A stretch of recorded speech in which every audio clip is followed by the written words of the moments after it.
샬롬. 2021년 8월 11일 동인교회 수요일을 시작하겠습니다. 사도신경으로 우리의 신앙을 고백하겠습니다. 나는 전능하신 아버지 하나님 천지의 창조주를 믿습니다. 나는 그의 유일하신 아들 우리 주 예수 그리스도를 믿습니다. 그는 성령으로 잉태되어 동정녀 마리아에게서 나시고 본디오 빌라도에게 고난을 받아 십자가에 못 박혀 죽으시고 장사된 지 사흘 만에 죽은 자 가운데서 다시 살아나셨으며 하늘에 오르시어 전능하신 아버지 하나님 우편에 앉아 계시다가 거기로부터 살아있는 자와 죽은 자를 심판하러 오십니다. 나는 성령을 믿으며 거룩한 공교회와 성도의 교제와 죄를 용서받는 것과 몸의 부활과 영생을 믿습니다. 아멘. 함께 찬양하시겠습니다. 찬송가 400장입니다. 찬송가 400장 함께 찬양하겠습니다.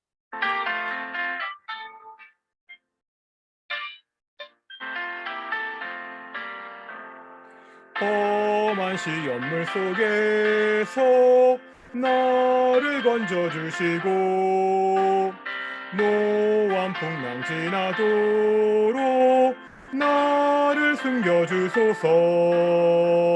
주여 나를 돌보시사 고이 품어주시고 험한 풍파 지나도록 나를 숨겨주소서. 권세 능력 무한하사 모든 시험 이기고 풍랑까지 다스리는 주님 앞에 비오니 주여 나를 돌보시사 고이 품어주시고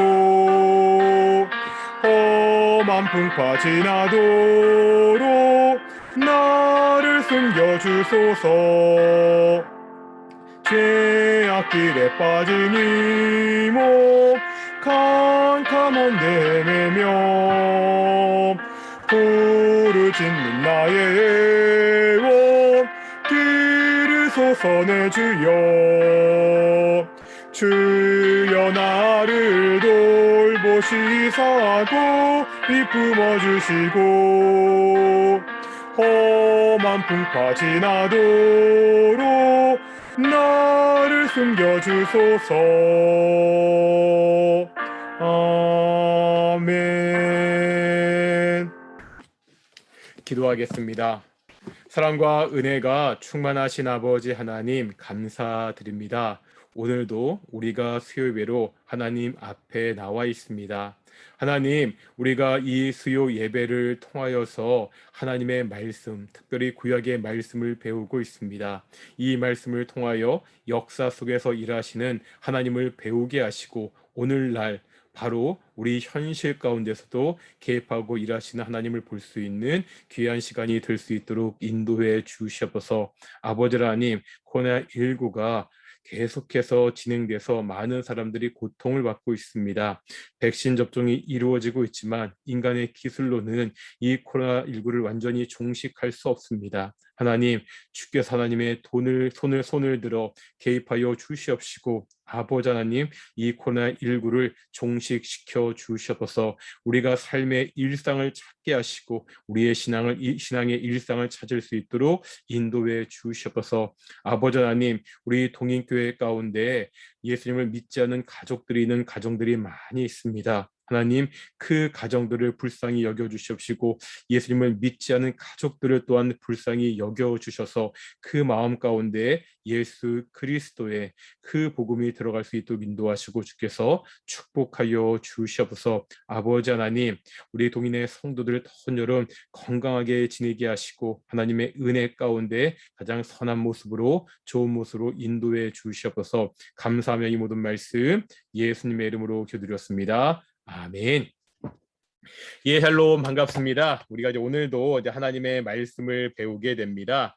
하나님의 말씀을 배우는데 우리가 뭐 배우고 있죠? 우리가 계속해서 구약 성경을 배우는데 우리가 지난주부터 약간 이제는 그 사사 시대가 끝나고 새로운 시대, 통일 왕국 시대를 배우기 시작했습니다. 우리가 함께 좀 다시 화면을 보면서 같이 공부할 텐데요. 통일 왕국 시대를 공부할 텐데 우리가 통일 왕국 시대는 이스라엘 땅 가운데 왕국이 성립하고 그 세 명의 왕이 다스리던 그러한 때라고 말씀드렸습니다. 그래서 세 명의 왕은 사울, 다윗, 솔로몬인데 이 솔로몬의 아들 르호보암 때 나라가 둘로 갈라진다고 말씀드렸죠. 북 이스라엘과 남 유다로. 그러니까 사울과 다윗과 솔로몬 때까지가 이 통일 왕국 시대고 그 다음 시대부터는 분열 왕국 시대라고 말씀드렸습니다. 이 통일 왕국 시대에는 중요한 네 명의 인물이 있다고 말씀드렸죠. 사무엘, 첫 번째가 사무엘이고요. 두 번째가 사울이고 세 번째가 다윗, 네 번째가 솔로몬. 이 중에서 사울과 다윗과 솔로몬은 왕이었지만 사무엘은 왕이 아니라 제가 지난주에 마지막 사사이면서 첫 번째 선지자, 다시 말하면 사사 시대와 왕국 시대를 이어주는 역할을 한 사람이 이 사무엘이었습니다. 그래서 우리가 지난주에 사무엘의 출생에 관한 이야기들 우리가 조금씩 우리가 조금 보기 봤었죠. 사무엘의 어머니 한나가 불임이었는데 한나가 기도함으로 아들 사무엘을 얻게 됩니다. 그래서 사무엘 이렇게 이야기했을 때 이름의 뜻이 뭐냐면 엘은 하나님이라는 뜻을 가지고 있습니다. 사모는 우리가 쉐마 이스라엘, 들으라 이스라엘. 그래서 들었다. 그래서 사무엘이란 이름의 뜻은 하나님이 들으셨다는 뜻을 가지고 있습니다. 하나님의 들으셨다는 뜻을 가진 이 사무엘을 낳고 한나가 하나님께 찬양을 하는데 제가 지난주에 이 찬양에 대해서 조금 자세히 말씀드렸죠. 한나의 찬양의 주제를 보면 결국 하나님을 찬양하고 있는데 어떤 하나님이었죠? 역전의 하나님이었습니다. 높이기도 하시고 낮추기도 하시는 하나님, 부하게도 하시고 낮아지게도 하시는 하나님. 이 하나님이 왜 중요하죠? 부하거나, 그러니까 높거나 부하거나 낮거나 가난하거나 이 모든 것을 누가 주관하신다는 거예요? 하나님이 주관하신다는 겁니다. 하나님은 높이시기도 하고 낮추시기도 합니다. 하나님은 부하게도 하시고 가난하게도 하십니다.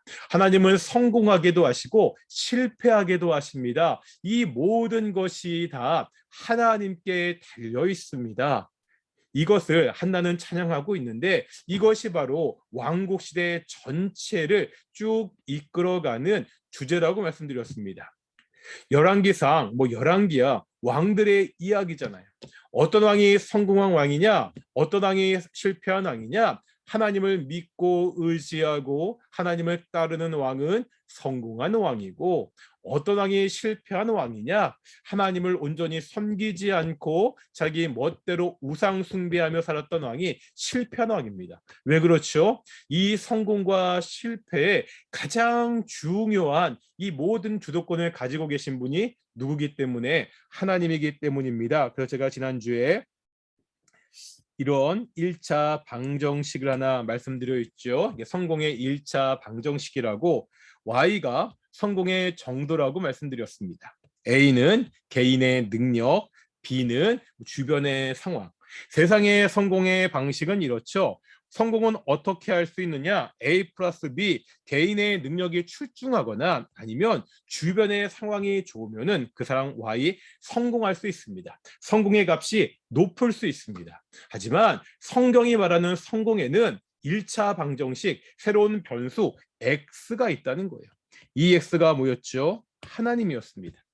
개인의 능력보다 주변의 상황보다 이 최대의 변수 하나님에 의해서 그 사람이 성공하느냐 실패하느냐가 결정된다고 말씀드렸죠. 그리고 한 나라가 성공하느냐 실패하느냐도 하나님의 개입, 하나님을 통해서 우리가 결정된다고 지난주에 말씀드렸습니다. 오늘부터는 이제 본격적으로 이 사무에 본격적으로 어떻게 사역을 시작하면서 이스라엘 역사 가운데 왕을 세워가는지 그 말씀들을 배울 텐데요. 우리가 사무엘상 한번 2장 보겠습니다.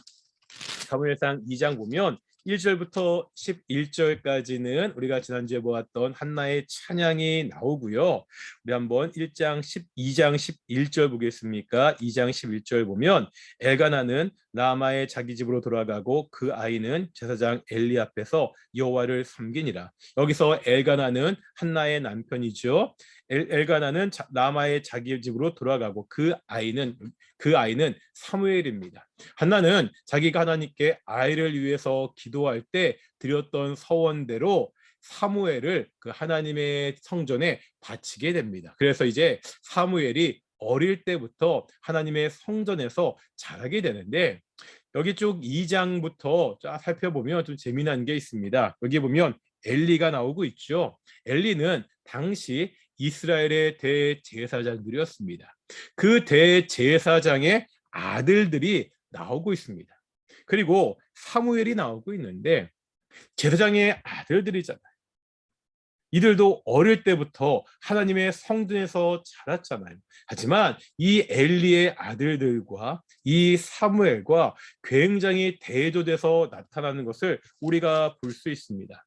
조금 전에 봤던 2장 11절에 보면 그 아이는 제사장 엘리 앞에서 여호와를 섬기니라.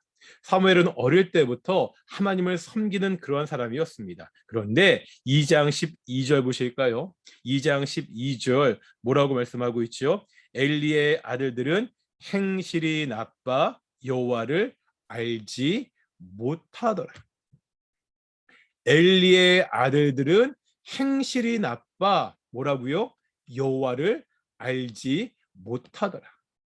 사무엘은 여호와 하나님을 성전에서 섬겼는데 똑같이 성전에서 자랐던 심지어 대제사장의 아들들이 여호와를 알지 못했다고, 행실이 나빴다고 이야기하고 있습니다. 여호와를 몰랐다, 하나님을 몰랐다. 제가 안드레 프로젝트를 이야기하면서 이 말씀을 드린 적이 있죠. 엘리의 아들들이 하나님을 모를 수 있나요? 이들은요, 대제사장의 자녀입니다. 어릴 때부터 성전에서 자랐습니다. 성전에서 드리는 제사 의식을 누구보다도 많이 아는 사람들입니다. 하나님에 대해서 누구보다도 많이 들었던 사람들입니다. 그런데 이런 엘리의 아들들을 성경은 뭐라 평가한다고요? 하나님을 몰랐다, 하나님을 알지 못했다고 평가합니다. 이것이 어떤 뜻을 가지고 있었다고 말씀드렸죠? 이들에게는 하나님에 대한 지식은 있었습니다. 하나님에 대한 정보는 있었습니다. 그런데 정작 뭐는 없는 거예요? 신앙은 없는 거예요. 아버지로부터 하나님에 대해서 들었고요. 그들의 눈으로 하나님께 제사 드리는 것을 보았지만 그들은 개인적으로 하나님을 경험하지 못합니다. 개인적으로 하나님을 체험하지 못합니다. 하나님에 대한 지식과 정보는 있는데 하나님에 대한 신앙이 없는, 하나님을 믿지 못하는 그들을 성경은 하나님을 알지 못했다고 그렇게 평가하고 있습니다. 사사기에 나오는 여호수아와 그와 함께한 장로들이 죽은 다음에 있는 다음 세대, 다른 세대와 똑같죠. 그들이 그들의 아비로부터, 그들의 부모로부터 하나님에 대해서, 하나님이 광야에서 그들을 어떻게 인도하셨는지, 어떻게 지켜주셨는지, 여리고성에서 어떻게 하나님께서 승리를 주셨는지 너무나 많이 들어 알고 있지만 그 하나님에 대한 지식과 정보가 그들의 신앙이 되지 못해서 여호수아와 그와 함께한 장로들이 죽은 다음에 이 다른 세대는 하나님을 떠나 불신앙의 길을 겪는 것을 우리가 사사기를 통해서 우리가 함께 보았습니다. 우리가 이 문제를 가지고 우리가 5월부터 안드레 프로젝트를 시작했죠. 우리의 자녀들에게 지식과 정보만 가르치는 것이 아니라 그들의 신앙을 정말 가르칠 수 있는 교회가 되었으면 좋겠다. 믿지 않는 가족들이 예수님을 믿었으면 좋겠다. 그 말씀을 드렸습니다. 우리의 자녀들이 지식과 정보만 가지고 하나님을 아는 사람들이 아니라 정말로 그들이 개인적으로 하나님을 경험하고 예수님을 경험하고 신앙 안에서 자랄 수 있도록 우리 함께 기도하는 귀한 동인교회가 되기를 소망합니다. 우리 2장 21절 보겠습니다. 2장 21절에 보면 뭐라 볼까요? 여호와께서 한나를 돌보시사 그로 하여금 임신하여 세 아들과 두 딸을 낳게 하셨고 아이 사무엘은 여호와 앞에서 자라니라. 이게 무슨 말이냐면 한나가 사무엘을 낳은 다음에 하나님께 선한 대로 그 사무엘을 하나님께 드렸잖아요. 그러자 하나님께서 역시 한나를 돌보시사 그 불임했던 한나가 계속해서 자녀를 낳는데 세 아들과 두 딸, 삼남 이녀를 낳게 되었습니다. 그러면서 역시 사무엘에 대해서 이야기하는데 이 아이 사무엘은 누구 앞에서 자랐다고요? 여호와 앞에서, 하나님 앞에서 자랐다는 것을 다시 한번 반복해서 이야기하고 있습니다. 사무엘은 하나님 앞에서 바르게 자라가고 있습니다. 그런데 22절 보겠습니다. 엘리가 매우 늙었더니 그의 아들들이 온 이스라엘에게 행한 모든 일과 회막문에서 수종드는 여인들과 동침하였음을 듣고, 지금 엘리에가 들은 소식이 있어요. 그 아들들이 이스라엘에게 행한 일, 악한 일을 행했다는 거죠. 그리고 뭘 들었죠? 성전에서, 회막문에서 수종드는 여인들과 음란한, 동침하는 일을 들었다는 거예요. 이 엘리의 아들들은 하나님의 전에서 심지어 제사장으로 그 역할을 감당하고 있었지만 수종든 여인들과 동참하는 심각한 범죄를 저지르고 있었습니다. 다시 한번 엘리의 아들들과 사무엘을 비교하고 있습니다.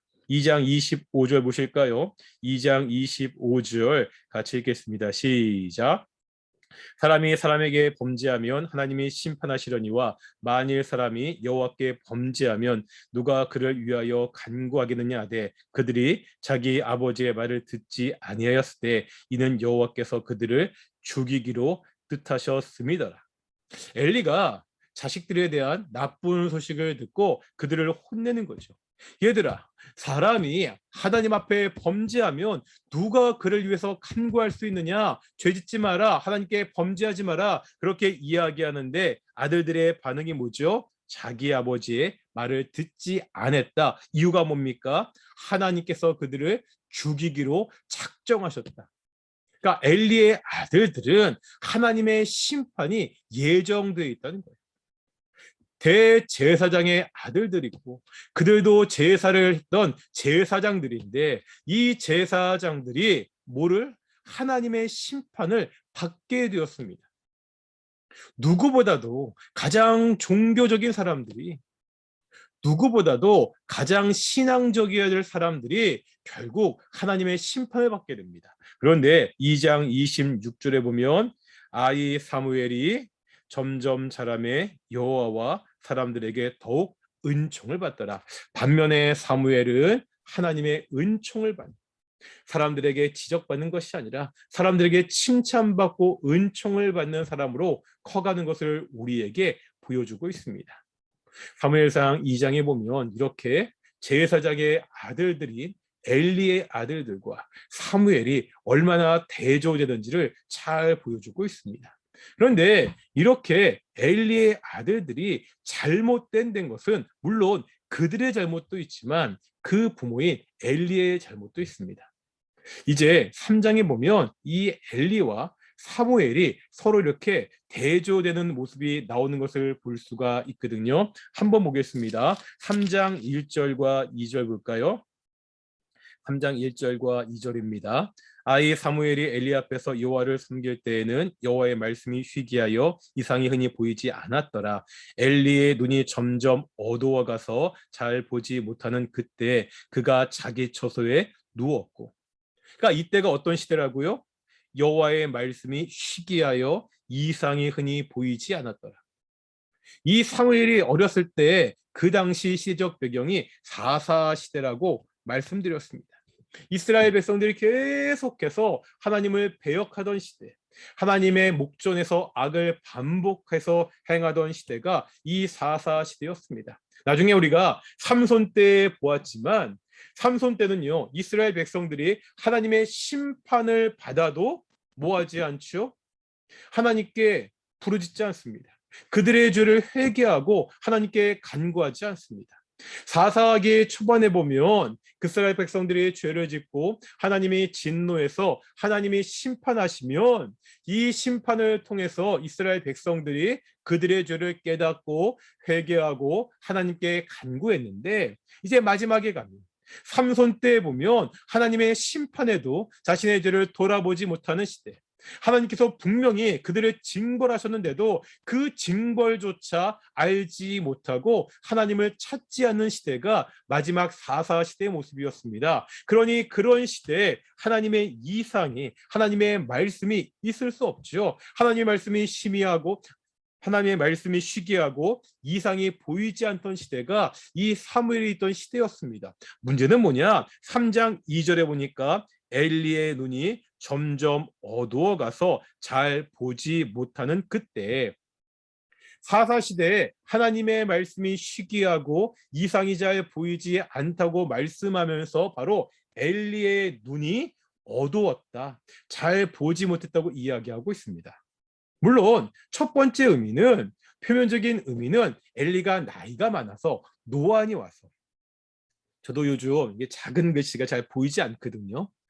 정말 저보다 나이 많으신 우리 교회 어르신께는 정말 죄송한데 저도 요즘 조금씩 노안이 오고 있는데, 엘리도 노안이 와서 잘 보지 못하는 것이 첫 번째 이유가 되겠지만 1절 말씀과 비교해서 볼 때 이것은 상징적으로 뭐를 보여주는 거예요?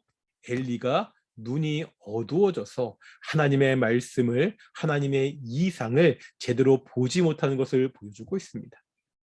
대제사장은 당시의 최고 종교 지도자입니다. 제가 제사장이 뭐 하는 사람이라고 말씀드렸죠? 백성들을 대신해서 하나님께 나아가는 사람들입니다. 그런데 그런 대제사장의 눈이 어두운 거예요. 백성들을 대신해서 하나님께 나아가야 되는데 눈이 어두워서 하나님의 말씀을 듣지 못합니다. 하나님의 이상을 보지 못합니다. 엘리조차도, 대제사장 엘리조차도 신앙적으로 문제가 있었던 것을 보여주고 있습니다. 왜 엘리의 아들들이 이렇게 잘못된 신앙의 길을 걷고 있습니까? 물론 그들의 잘못이 크죠. 하지만 그 부모인 대제사장인 엘리도 올바른 신앙의 길을 걷지 못했다는 거예요.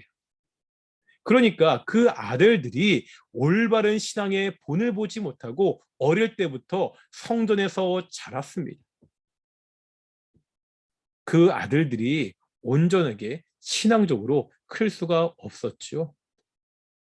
이제 사무엘상 3장은 그러한 엘리의 모습과, 이제 3절과 4절 보실까요?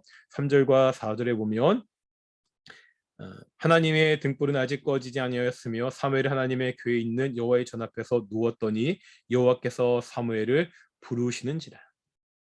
하나님의 말씀이 쉬게 한 때 하나님이 누구에게 찾아오시죠? 사무엘에게 찾아오십니다.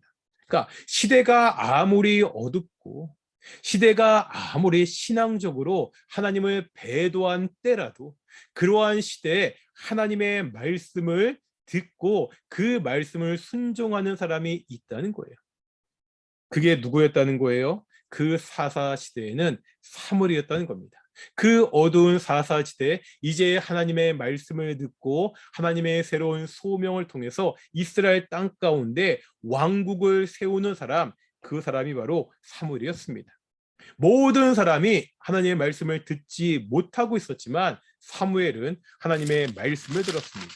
3장 17절 보실까요?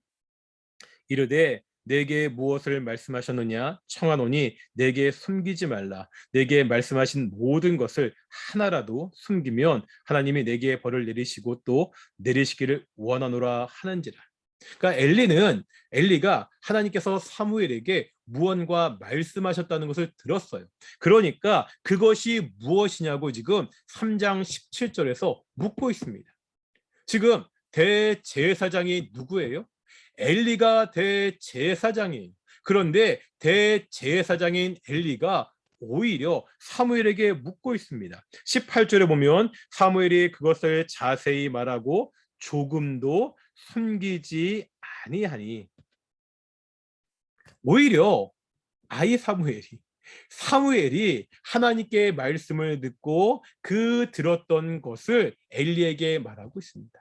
대제사장은 하나님의 뜻을 몰라 사무엘에게 묻고 있고요. 사무엘이 그 하나님의 뜻을 엘리에게 대답하는 이러한 모습을 우리에게 보여주고 있습니다.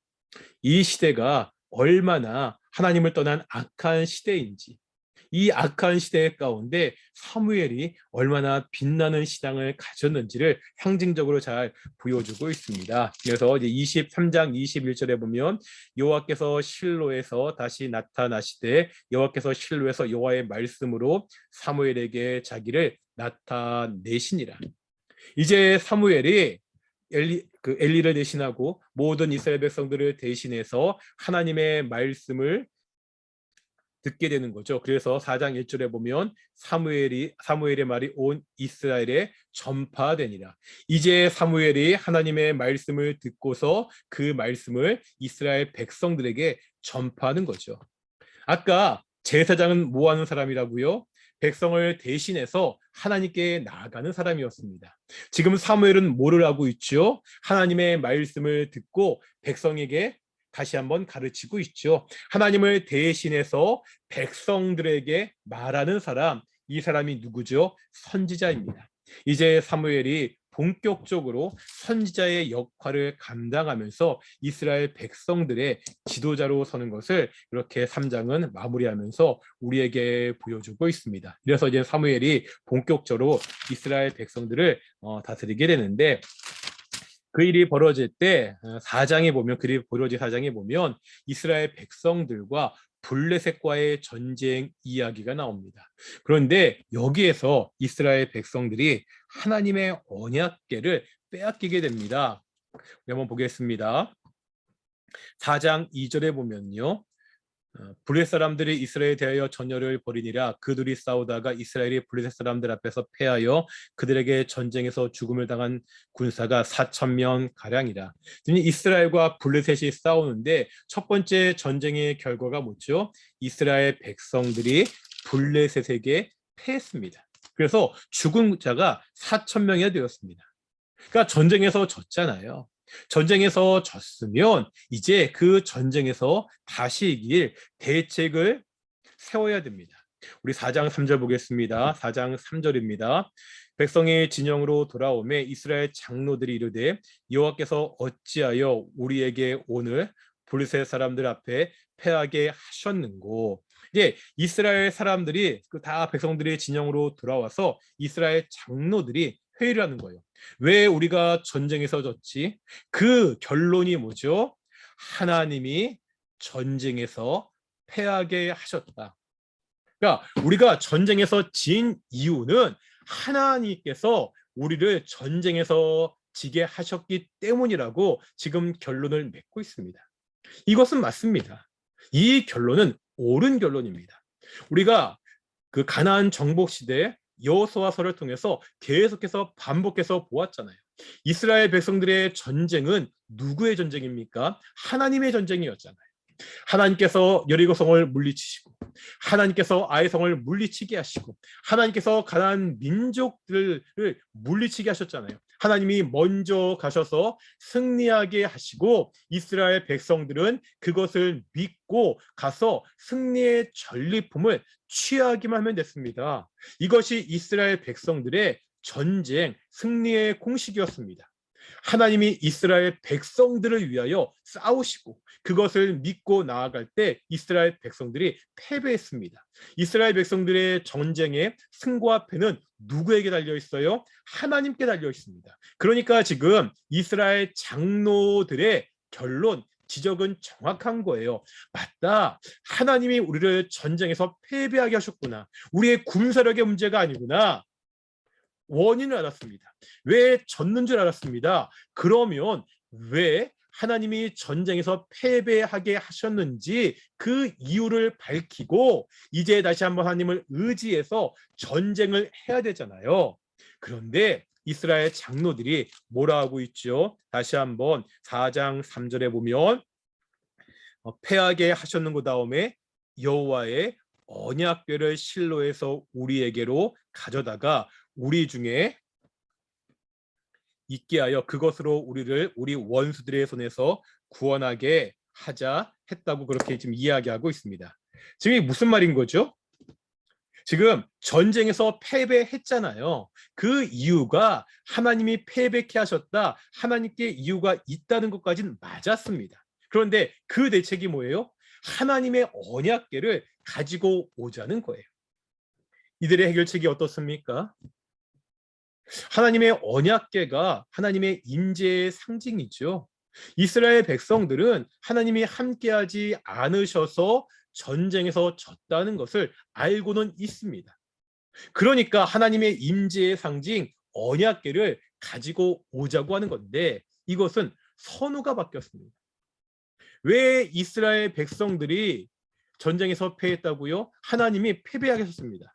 그렇다면 하나님이 그 전쟁 가운데 함께하지 않은 거잖아요. 그러면 이스라엘 백성들이 물어야 되는 질문은 왜 하나님이 우리와 함께하지 않으셨느냐, 이것을 물어야 됩니다. 그런데 이스라엘 백성들은 그것을 묻지 않고 하나님의 임재를 상징하는 그냥 언약궤를 가지고 오는 거예요. 언약궤를 가지고 오면 하나님이 우리와 함께 하신다고 생각하고 있습니다. 왜 하나님 이스라엘 백성들과 함께하지 않습니까? 우리가 아까 엘리 때 봤잖아요. 이스라엘 중에 하나님의 말씀이 희귀합니다. 이상이 흔히 보이지 않습니다. 사사시대의 말미입니다. 이스라엘 백성들이 하나님께 심판을 받아도 하나님을 찾지 않는, 하나님의 징벌을 모르는 그러한 시대입니다. 그러기 때문에 하나님이 함께하지 않는 거거든요. 그러면 하나님이 함께 하시려면 어떻게 해야 되는 거예요? 자신들의 죄를 돌아보고 하나님께 회개하고 하나님 우리와 함께 해 주십시오. 그렇게 간구해야 되는데 이스라엘 백성들은 지금 그렇게 하는 것이 아니라 그냥 언약궤를 가지고 오는 거예요. 아, 언약궤가 없어서 졌구나.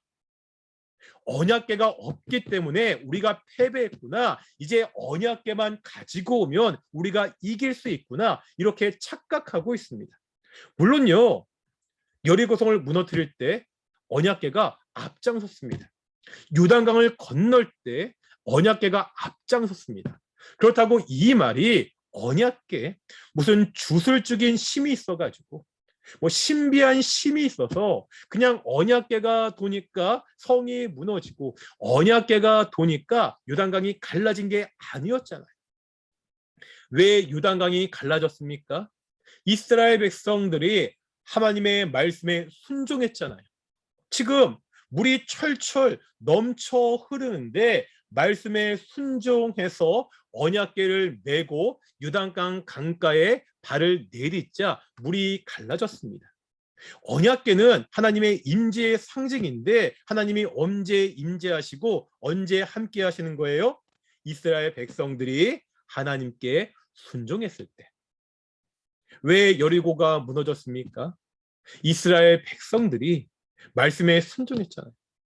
견고한 성이고 적들이 지켜보고 있는데 이스라엘 백성들은 그 상황에서 말씀에 순종해서 언약궤를 메고 여리고성을 하루에 한 번 6일 동안 돌고 7일째 7번 총 13번을 돌고 나팔을 불고 함성을 지르자 말씀에 순종해서 여리고성이 무너지게 되었습니다.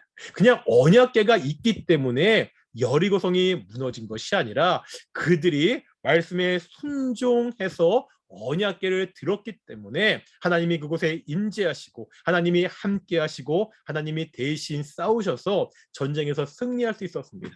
그런데 이스라엘 백성들은 착각하고 있는 거예요. 아, 언약궤가 없어서 졌구나. 언약궤만 가지고 오면 우리가 승리할 수 있구나.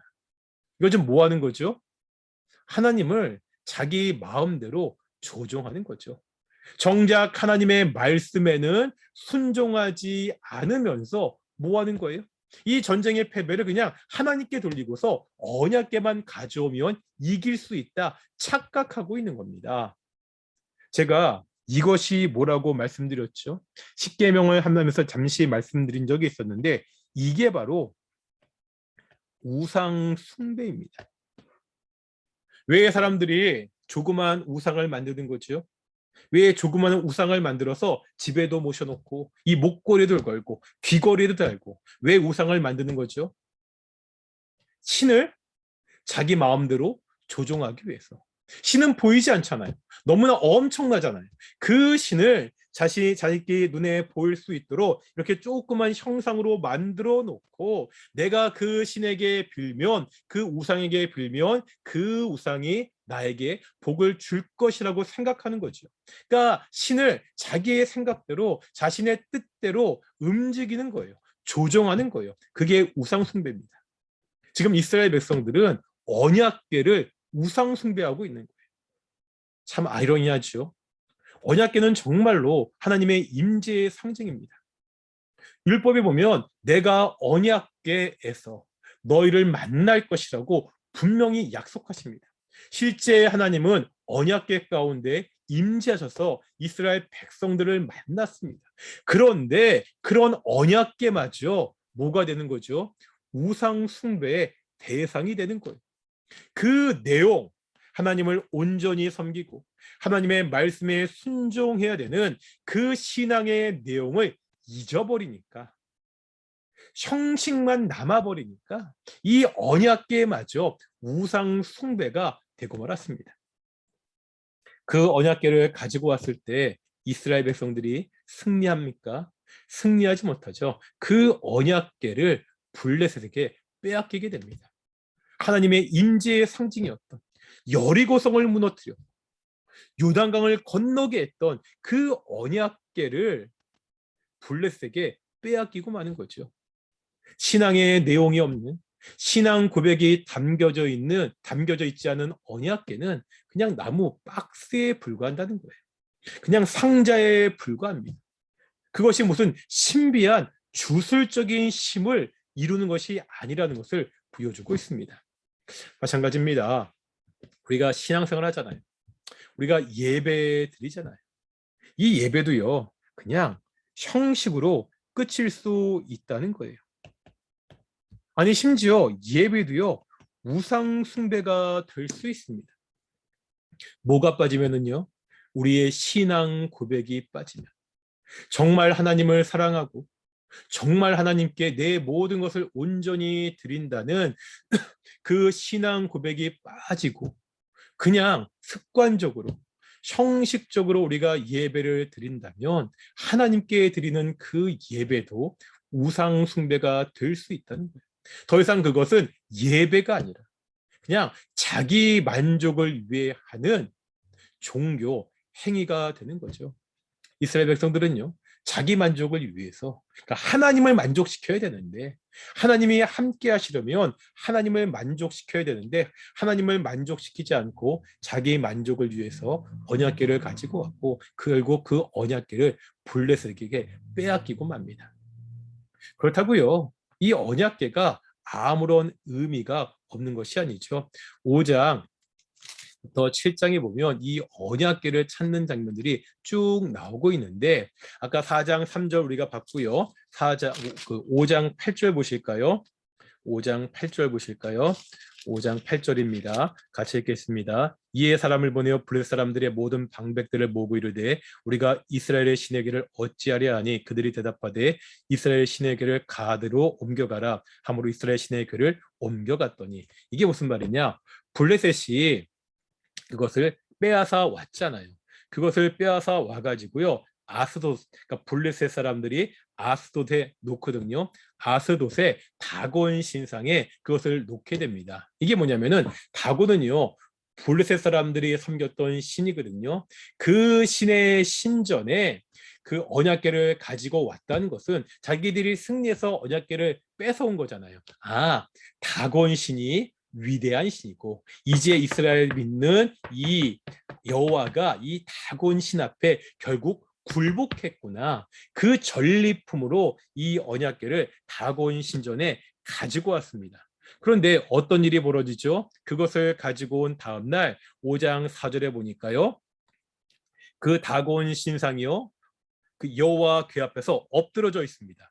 얼굴이 땅에 닿았어요. 이게 무슨 말이죠? 언약궤가 있는데 다곤 신상에 얼굴이 땅에 닿았다. 그 다곤 신이 여호와의 궤 앞에 절하는 모양입니다. 그리고 그 머리와 손목은 끊어져서 다곤의 몸뚱이만 남아 있고요. 그리고 계속해서 보면 6절에 보니까 그곳 아스롯 가운데 하나님께서 그 종기의 그 독한 종기의 제압으로 그곳을 지금 치게 하고 계시는 겁니다. 이게 무슨 말이냐? 이 말이요. 또 착각하면 안 됩니다. 언약궤 자체에 무슨 신비하고 주술적인 힘이 있어서 다곤의 신상이 무너지고 그것에 종기가 생긴 것이 아니라 언약궤는 하나님의 임재의 상징이라고 했잖아요. 그런데 지금 블레셋 사람들에 의해서 하나님의 이름이 더럽혀지고 있습니다. 블레셋 사람들이 다곤 신상에 이 언약궤를 갖다 나와서 다곤 신의 이 언약궤가 굴복했다. 그렇게 하나님의 이름을 더럽히고 있자 하나님께서 일하고 계시는 거예요. 그것이 아니라는 것을 블레셋 사람들에게 보여주고 있습니다. 그래서 다곤 신상이 오히려 하나님의 언약궤 절하고 그것 가운데 지금 종기가 이렇게 퍼지고 있는 것을 보여주고 있죠. 그것 때문에 지금 아까 읽었던 5장 8절에 보면 어떡할까? 그렇게 지금 이스라엘 블레셋 사람들이 의논하고 그래서 그것을 옮기거든요. 역시 옮겨도 계속해서 반복해서 그 일이 벌어지는 것을 보여주고 있습니다. 언약궤가 하나님의 임재의 상징입니다. 형식 자체가 중요한 것은 아니지만 임재의 상징이기 때문에 우리가 그것을 소중히 하고 하나님의 이름을 소중해야 되는데 지금 블레셋 사람들이 그것을 하지 못했기 때문에 하나님의 심판을 받는 것을 볼 수가 있습니다. 비슷한 장면이 6장 19절부터 21절에 나오고 있습니다. 언약궤가 이제 오다가 베스메스 사람들 여호수아의 밭까지 이뤘다는 이야기가 5장 18절에 보고요. 5장 19절에 보면 그때 베스메스의 사람들이 여호와의 궤를 들여다봤다는 이야기가 나옵니다. 그러니까 여호와의 언약궤가 오자 평소에 그것을 보지 못했던 사람들이 궁금해서 자기 멋대로 하나님의 임재의 상징인 여호와의 언약궤를 함부로 대했다는 거예요. 그래서 그것을 쳐서 5만 70명, 5만의 가루가 있다는 것은 약간 명확하지 않다는 거군요. 5만 70명인지 70명인지 모르겠지만 하나님께서 그들을 심판하시자 그들이 슬퍼하면서 20절 보겠습니다. 6장 20절. 베스메스 사람들이 이르되 이 거룩하신 하나님 여호와 앞에 누가 능히 서리요? 그를 우리에게서 누구에게로 올라가시게 할까 하고 거룩하신 여호와 앞에 누가 설 수 있느냐? 이 언약궤가 하나님의 임재의 상징입니다. 그냥 형식이 아니라 바로 그 형식을 통해서 신앙 고백을 담아야 되는데 이 베스메스 사람들은 그것을 담지 못하고 그 형식을 무시한 거예요. 하나님의 이름을 무시한 거예요. 그러자 역시 그들에게 하나님이 진노하사 심판하시는 것을 볼 수가 있습니다. 예배가 형식이 되면 안 됩니다. 예배는 내용이 중요합니다. 신앙 고백이 있어야 됩니다. 그렇다고 예배라는 형식이 아무것도 아니라는 게 아니에요. 예배가 하나님께 영광 돌리고 하나님께 나아가는 중요한 예식이기 때문에 우리가 이 예배라는 형식을 지키는 것도 굉장히 중요합니다. 그것을 마음대로 무시할 수 없습니다. 그 예배 형식을 마음대로 무시하는 것은 결국 누구를 무시하는 것이기 때문에 예배 가운데 임재하기로 약속하셨던 하나님을 무시하는 일이기 때문입니다. 코로나19 때문에 우리가 지금 예전과 같이 다 함께 모여 예배하기가 힘든 때입니다. 예배의 형식이 과거와 좀 달라졌습니다. 교회 모여 예배하지 못하고 우리가 가정에서 우리가 유튜브를 통해서 이렇게 온라인으로 예배하는 분들이 많아질 수밖에 없는 겁니다. 현실이 이렇다면 우리가 이 현실의 형식 가운데 어떻게 우리의 마음을 담아 신앙 고백을 담아 예배할 수 있는지를 우리가 고민해야 된다는 거죠. 우리가 주일날 11시에 모여 예배하듯이 우리가 인터넷으로 유튜브로 예배할지라도 우리가 지정된 그 시간을 지켜서 주일 하나님께 나와서 예배하듯이 우리의 몸과 마음을 잘 좀 가다듬고 우리가 정말 하나님을 그 안에서 만나서 예배하는 그 형식을 지켜야 됩니다. 우리가 온라인으로 예배한다고 우리의 형식이 예배하는 태도가 흐트러지지 않았으면 좋겠고요.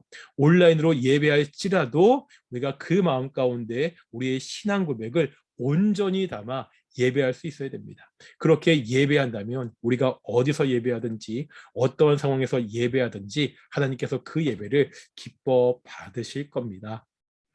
우리가 오늘은 그 사무엘의 이제는 사무엘이 어떻게 어렸을 때 하나님의 소명을 받았는지, 그 사무엘과 그 엘리와 엘리의 그 자녀들이 어떻게 대조가 되었는지, 그리고 사무엘이 본격적으로 사역을 시작하는데 그 전에 블레셋과의 전투에서 언약궤를 빼앗고 되찾는 그러한 이야기를 함께 보았습니다.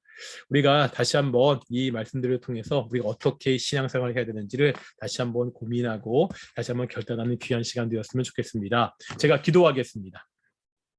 거룩하고 존귀하신 아버지 하나님 감사드립니다. 오늘도 하나님 말씀을 통하여서 우리를 돌아보게 하심을 감사드립니다.